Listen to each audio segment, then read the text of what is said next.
पाकिस्तान में हड़कंप क्यों मचा हुआ है? रूस, चीन, अमेरिका के बाद मोदी के संकट मोचक अजीत डोभाल का सऊदी जाना मुनीर के प्लान में पलीता लगने वाला है क्या? मोदी के बाद ट्रंप की जिनपिंग से बात, जिनपिंग की फिर पुतिन से बात, अचानक दुनिया भर में क्या गजब हो रहा है? अब इसका चैप्टर। पूरी दुनिया में इस समय पीएम मोदी की चर्चा चल रही है। ट्रंप के साथ ट्रेड डील करने के बाद पीएम मोदी की डिप्लोमेसी की तारीफ हो रही है। पीएम मोदी जितने भी काम करते हैं उसके पीछे पूरी टीम होती है जो दिन रात मेहनत करती है। लेकिन एक नाम जिस पर पीएम मोदी सबसे ज्यादा भरोसा करते हैं वो नाम है जिसे सुनकर मुनीर और शहबाज का बीपी बढ़ जाता है। देश के दुश्मनों की नींद उड़ जाती है।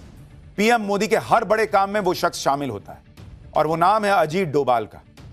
धुरंधर में भी आपने अजीत डोभाल का किरदार देखा था, जिनको पीएम मोदी का संकट मोचक कहा जाता है।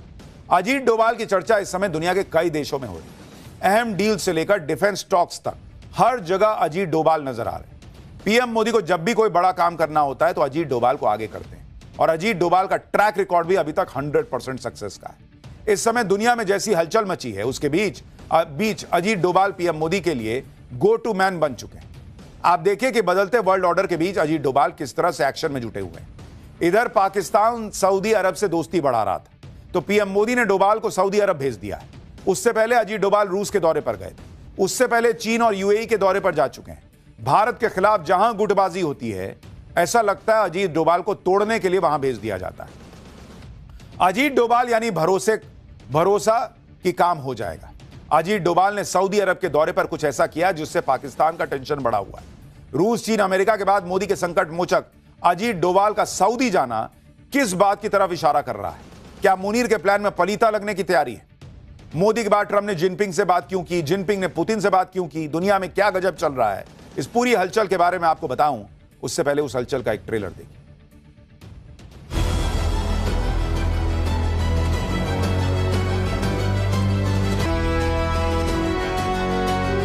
हमें अपने इतिहास का प्रतिशोध लेना है। हम पूछना चाह रहे हैं बीजेपी से कि तारीख का बदला किससे लेंगे आप? पहले यूरोपियन यूनियन के साथ मदर ऑफ ऑल डील और फिर अमेरिका के साथ भारत की फादर ऑफ ऑल डील से पाकिस्तान बुरी तरह हिला हुआ है। उस पर प्रधानमंत्री मोदी ने मुनीर और शहबाज को नई टेंशन दे दी। दरअसल भारत के एनएसए अजीत डोभाल अचानक 5 दिन के सऊदी अरब के दौरे पर पहुंचे, जहां उन्होंने सऊदी अरब के एनएसए मुसैद बिन मोहम्मद अल एबान से मुलाकात की। जैसे कुछ लोग अजीत डोभाल को जेम्स बॉन्ड कहते हैं, उसी तरह सऊदी अरब के एनएसए एबान को भी कई लोग खूंखार खिलाड़ी कहते हैं। ये वही एबान हैं जिन्होंने चीन और ईरान के बीच दुश्मनी खत्म करवाने जैसे कई ऐसे कारनामे किए हैं जिन्होंने दुनिया को शॉक दे दिया। ऐसे में भारत के जेम्स बॉन्ड और सऊदी अरब के खूंखार खिलाड़ी का साथ आना मुनीर और शहबाज के लिए किसी बुरे सपने से कम नहीं। मुनीर और शहबाज की नींद उड़ी हुई होगी, क्योंकि ऑपरेशन सिंदूर में भारत के हाथों बुरी तरह पिटने के बाद पिछले साल सितंबर में पाकिस्तान ने सऊदी अरब के साथ म्यूचुअल डिफेंस एग्रीमेंट किया था और इस एग्रीमेंट के बाद भारत को कोई बड़ा अधिकारी पहली बार सऊदी अरब के दौरे पर गया है। सूत्रों के मुताबिक अजीत डोभाल के इस दौरे में सऊदी अरब पाकिस्तान के साथ हुए डिफेंस एग्रीमेंट पर भारत को ब्रीफ कर सकता है। मुनीर और शहबाज इसलिए भी टेंशन में होंगे क्योंकि हाल ही में सऊदी अरब ने भारत के साथ सिक्योरिटी और स्ट्रैटेजिक पार्टनरशिप मजबूत करने पर इंटरेस्ट भी दिखाया। इसके साथ ही सऊदी अरब ने पहलगाम आतंकी हमले की निंदा करके एक तरह से पाकिस्तान के आतंकवादी चेहरे पर तमाचा मारा है।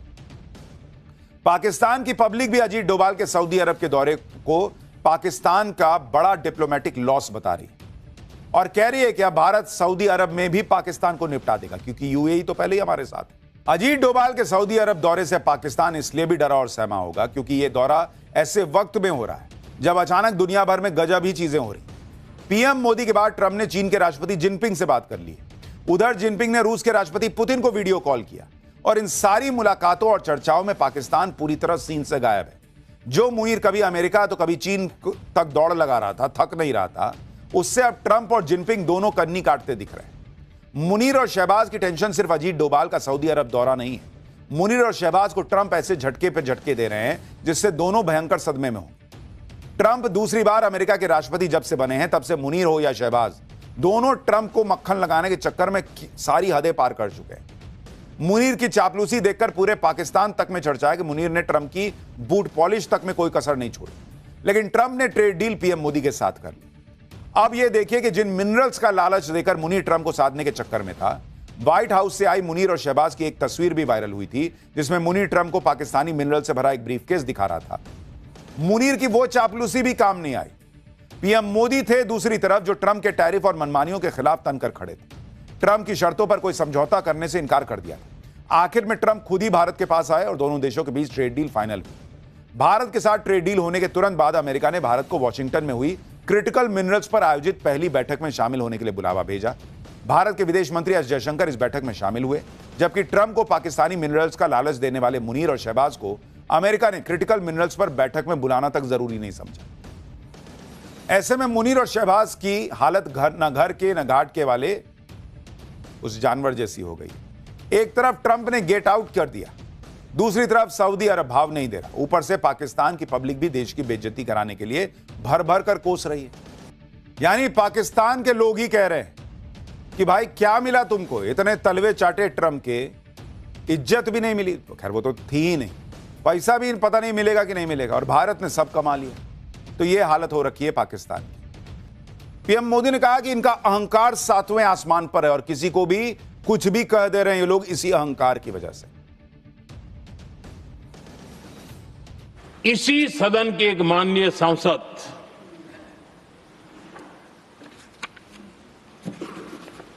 कांग्रेस के शातिर दिमाग जिनका है, ऐसे एक युवराज ने उनको गद्दार कह दिया। अहंकार कितनी 7वें आसमान पर पहुंच चुका है इनका। कांग्रेस को छोड़कर के कितने ही लोग निकले हैं, कांग्रेस के कितने टुकड़े हुए हैं, कई लोग दूसरे दलों में गए हैं, लेकिन औरों को तो किसी को गद्दार नहीं कहा उन्होंने। लेकिन कल सांसद को गद्दार इसलिए कहा क्योंकि वो सिख थे। ये सिखों का अपमान था और उनको जरा भी दर्द नहीं, वरना आज खड़े होकर के कह सकते थे कि कल जो हुआ इसी सांसद की गरिमा के अनुरूप नहीं था, हमें खेद है। एक शब्द तो बोल देते, उन्हें अपने राजनीतिक विचारों में परिवर्तन किया इसलिए गद्दार हो गए। और एक गद्दार शब्द छोटा नहीं है, बहुत दुर्भाग्य की बात है। और ऐसे लोग कांग्रेस को नहीं डुबाएंगे तो क्या करेंगे। प्रधानमंत्री नरेंद्र मोदी ने पिछले दिनों से जो भी चल रहा था, जो भी हंगामा चल रहा था, हर एक चीज का जवाब दिया। वो आज गुस्से में भी लग रहे थे क्योंकि 3-4 दिन से वो देख रहे थे कि राहुल गांधी एंड कंपनी कैसी हरकतें कर रहे हैं। संसद के अंदर कैसे बवाल मचा जा रहा, किताबें लहराई जा रही हैं, चेयर पर पेपर फेंके जा रहे हैं। राहुल गांधी पीएम मोदी को उल्टा सीधा बोल रहे हैं। कांग्रेस सोशल मीडिया पर पोस्टर डालकर पीएम मोदी को काया डरपोक कह रही, और उसके बावजूद ये लोग कहते हैं कि इस देश में लोकतंत्र नहीं है। अरे अब और क्या बोलिएगा भाई। मां की गाली एक रैली में पढ़ ही चुकी, मोदी तेरी कब्र खुदेगी के नारे लगा ही दिए, जो मन में आता है बोल ही देते हैं, संसद में बोलने नहीं दिए, पीएम की सीट के पास घेर कर खड़े हो गए। अब और क्या रह गया है भाई, बस हाथापाई तो रह गई है, और क्या बच गया है इस देश में संसद के अंदर होना। सुनिए पिछले 3-4 दिन से राहुल गांधी पीएम मोदी को क्या क्या नहीं कहें।